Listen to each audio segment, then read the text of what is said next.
Right now, you might be a little bored. Maybe that's why you're watching this. Maybe you're at work, half listening. Maybe you're in bed, scrolling. Maybe you finished everything you needed to do today and your brain quietly went, now what? It's one of the most universal human experiences, so universal that we barely think about it. Boredom feels like nothing, like the absence of something. But here's the question almost nobody asks. Was your great great great great grandfather, 50,000 years ago, sitting in a cave somewhere, also bored? Did ancient humans get bored? The answer is genuinely strange, and it reveals something about your brain that almost no one ever notices. What boredom actually is? First, we have to be clear about what boredom is, because most people use the word wrong. Boredom is not the same as having nothing to do. Boredom is the specific feeling of being unable to engage with what's available, while wanting to engage with something. It's a mismatch between what your brain wants, stimulation, novelty, purpose, and what your environment is offering. A monk meditating in silence for hours isn't bored. They're choosing the silence. A person waiting in a doctor's office with no phone is bored because their brain wants stimulation, and there's none. Boredom is, at its core, a craving with no target. Your brain is asking for something, anything, and not getting it. So now we can ask the real question. Did your ancestors, 50,000 years ago, have brains that asked for that something? Yes, they almost certainly did. And we know this for one simple reason. Their brains were the same as yours. The human brain has not meaningfully changed in 200,000 years. The dopamine system that drives reward seeking, the neurochemical machinery responsible for boredom and the urge to escape it, was fully installed in our species long before recorded history. Your ancestors had the same prefrontal cortex, the same reward pathways, the same restless, novelty-hungry mind. If your brain gets bored today, theirs did too. But here's where it gets interesting. The triggers were different.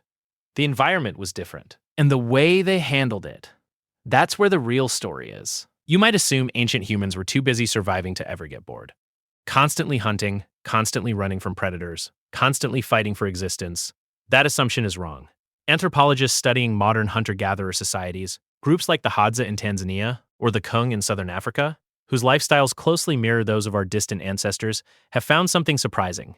These societies work far fewer hours than modern humans do. Estimates suggest the average hunter-gatherer adult spends only about 4 to 6 hours per day on food acquisition, tool maintenance, and essential survival tasks. That leaves a lot of empty time. So what did they do with it? They talked, they told stories, they made things, beads, carvings, body paint. They sang, they danced, they argued, they sat by fires and stared into them, they groomed each other. They had elaborate, hours-long conversations about people who weren't there. In other words, they did what bored brains do when they have nothing pressing to attend to. They invented things to engage with. The second problem, winter. Now imagine a different scenario. Imagine you live in an Ice Age cave 30,000 years ago, somewhere in what's now France. Outside, the temperature is well below freezing. A storm has been going for 3 days. You can't hunt, you can't gather, you can't leave. You and your tribe are stuck inside a small dark cave, with limited food, almost no light, and nothing to do. This is when ancient boredom got dangerous. Studies of small, isolated communities, including modern research on overwintering Antarctic crews, show that extended boredom in confined spaces dramatically increases conflict, aggression, depression, and risk-taking behavior. The bored brain doesn't just want stimulation, it will manufacture it.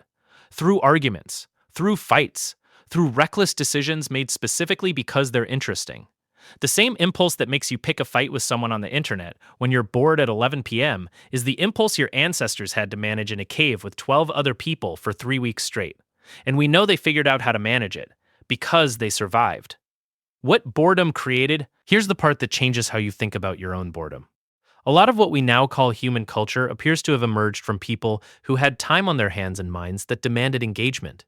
The oldest known cave paintings, at Chave, El Castillo, Sulawesi, are between 40,000 and 65,000 years old.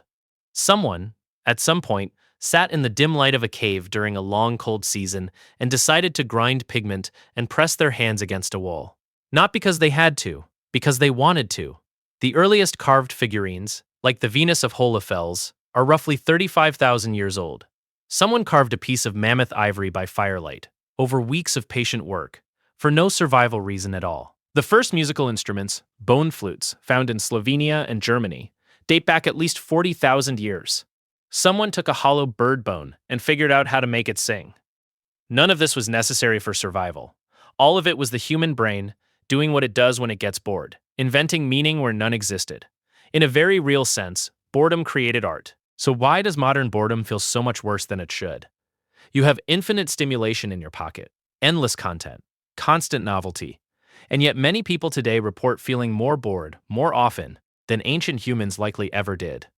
Researchers have a name for this: dopamine adaptation. Your brain's reward system was designed for a world where stimulation was scarce. A new fruit, a successful hunt, a clever joke around the fire. Each of these would have produced a meaningful dopamine response because they were rare and earned. But when you can summon infinite stimulation by tapping a screen, the threshold required to feel engaged keeps rising. Your dopamine baseline drifts upward. And ordinary moments, sitting quietly, talking with someone, looking out a window, start to feel unbearably understimulating. You are not more easily bored than your ancestors because you have weaker willpower. You are more easily bored because your brain has been recalibrated by an environment it was never designed for. The cave code is still running, but the world has changed too fast for the code to keep up. Did ancient humans get bored? Yes. The same brain you have lived in the same restless way, in caves and around fires and through long, dark winters that we will never have to endure. But they did something with it. They drew on walls. They carved bones into flutes. They told stories that lasted long enough to become the foundations of every culture that came after. Boredom isn't a malfunction. It's your brain asking, with no specific words, "Is this all?" It is one of the most ancient questions a human has ever asked. And every answer humans have ever given to it, art, music, religion, philosophy, conversation, is part of who we became. Your boredom is not new. It is one of the oldest things about you. And every time you feel it, you are participating in something your ancestors knew intimately, sitting by their own fires, on their own long nights, hundreds of thousands of years ago. The question is the same. The cave is just shaped differently. Thanks for watching.